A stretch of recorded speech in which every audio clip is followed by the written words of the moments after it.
Okay, so what actually happens here, this is a Fender Sportster, steel fender. It'd be the same as like on a Dyna or anything else, the narrow glide front end.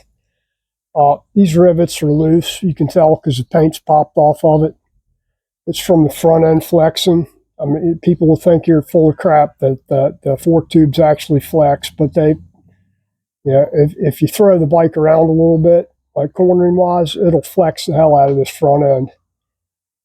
Back in early 90s when they were doing, well, actually up until probably mid 90s when they were doing the 883 race series at AMA, that was, your bike wouldn't pass tech inspection if it didn't have bolts in here.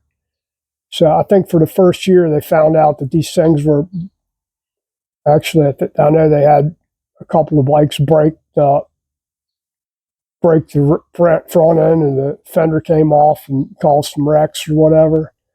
But tech inspection, you would have to drill these out and use button head bolts with lock nuts. So you put the button head through the inside so the threaded portion is the outside, and you put a lock nut on there. So that's what I'll be doing to these because these ones are obviously loose. That one's got paint popped off of it, and that one too. So the two front rivets have been moving there.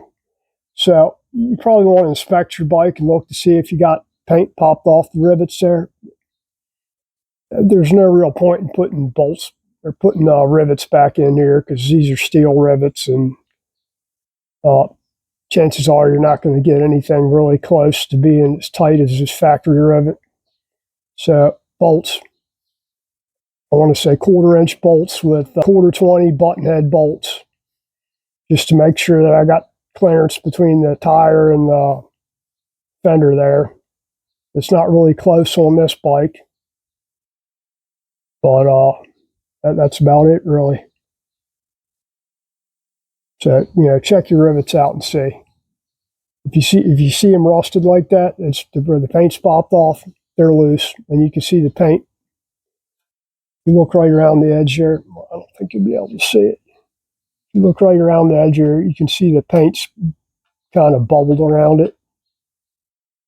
So just something to check. And I'll be cutting this thing off at the back here a little bit, and probably on the front too. I'm not sure yet.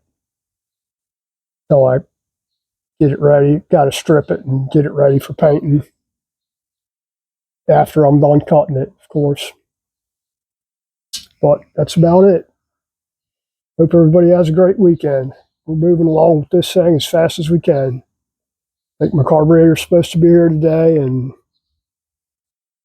just doing cosmetic shit and rerouting some stuff and getting ready to put an oil cooler on there. So take care.